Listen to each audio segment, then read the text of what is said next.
Hello everyone. Theorem number 6. The ring Zn addition multiplication. The ring Zn over addition mod n and multiplication mod n is an integral domain if and only if n is a prime number. This proof has two parts. First part is we should take let Zn addition and multiplication mod n is an integral domain, and then we have to prove that n is a prime number. Second part, first take suppose n is a prime number, then we have to show that the ring Zn addition multiplication mod n is an integral domain. Okay, first take let Zn over addition and multiplication mod n is an integral domain. Here we have to prove that n is a prime number. Suppose n is not a prime number, then n must be a composite number, right? Okay, if n is a composite number, then there exist two integers l and m, such that l and m equals m. N product of two numbers l and m is n. Because n is a composite number, it can be written as product of two numbers where l is less than m and l is less than n, obviously. Therefore l is a non-zero element and m is non-zero element, are two distinct elements. L into m over multiplication mod n, L into m over multiplication mod n is 0, right? Mod n.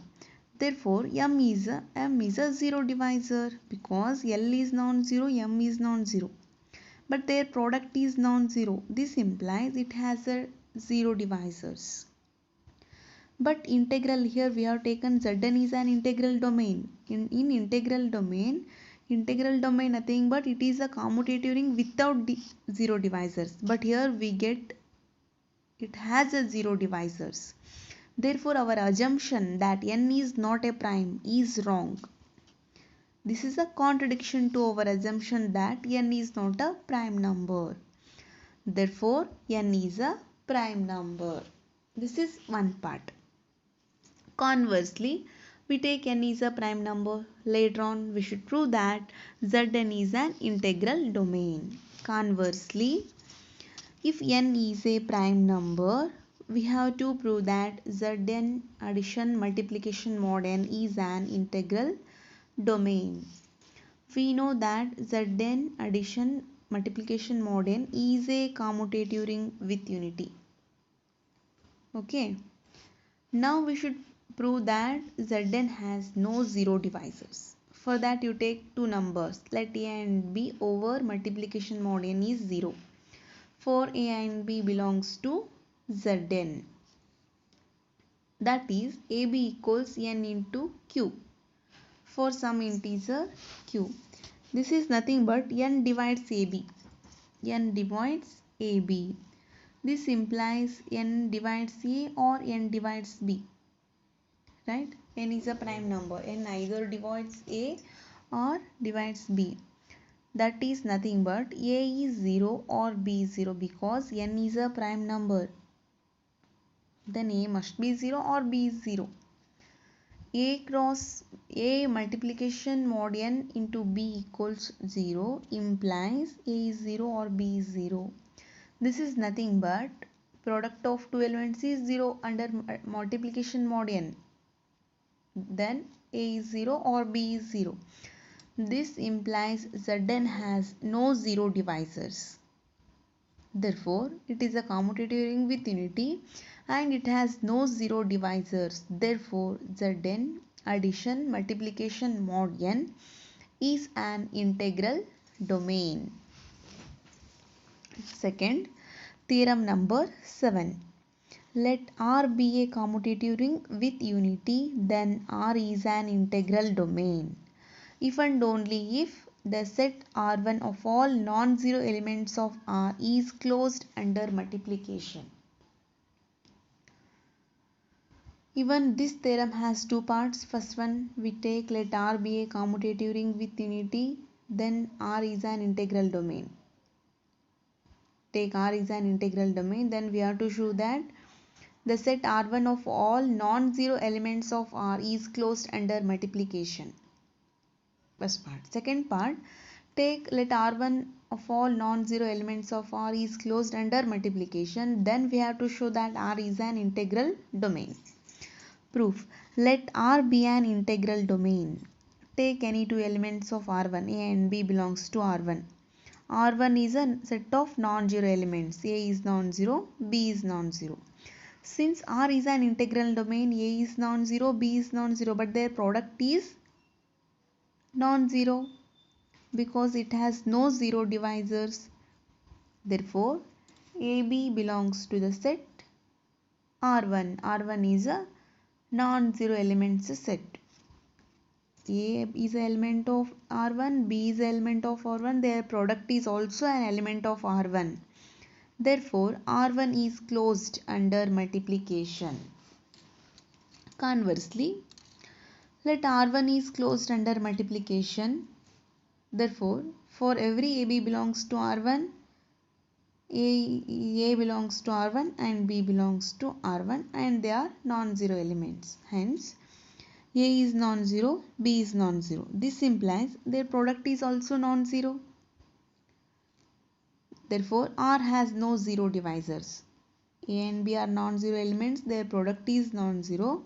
Then R has no zero divisors. Hence, R is an integral domain.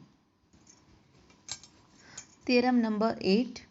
In an integral domain, the non-zero elements form a semigroup with respect to multiplication. In an integral domain, non-zero elements of R forms a semigroup. Semigroup nothing but it should satisfy closure property and associative property. For example, suppose let R be an integral domain. Integral domain nothing but it is a commutative ring with unity and without zero divisors. First take let R be an integral domain. R1 be the set of all non-zero elements of R. Take one set R1, say R1. It is a set of non-zero elements of R. A and B belongs to R1. A is non-zero element because R1 is set of non-zero elements. B is also non-zero.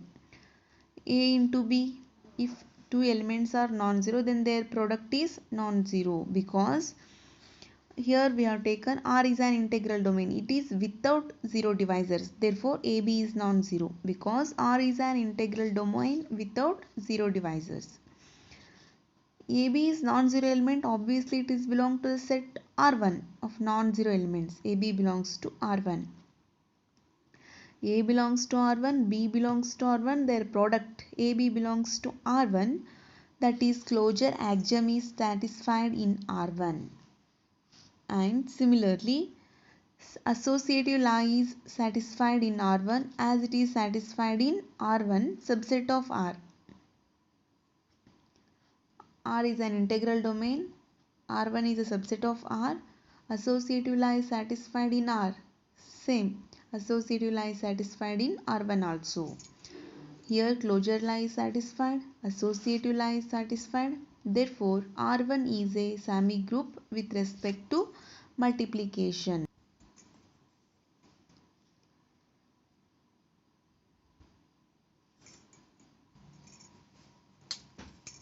Example, if R is a system satisfying all the conditions of a ring with unity except A plus B equals B plus A, then R must satisfy A plus B equals B plus A for all AB belongs to R, and hence R will be a ring. Okay. Here R is a system satisfying all the conditions of a ring with unity except this condition, commutative property. Then R must satisfy A plus B equals B plus A for all AB belongs to R. Hence R will be a ring. First take, since 1 belongs to R, 1 is an element of R, we have A plus B into 1 plus 1 equals, this can be written as A into 1 plus 1 plus B into 1 plus 1. A into 1 plus A into 1 plus B into 1 plus B into 1, or A into 1 is A, B into 1 is B, B into 1 is B. Call it equation number 1. Same again, take A plus B into 1 plus 1. A plus B into 1 plus 1. Here A plus B into 1 plus A plus B into 1. A plus B into 1 is A plus B. A plus B into 1 is again A plus B. Equation number 2. From 1 and 2, LHS is same. Equate the RHS. RHS of 1 is A plus B plus B.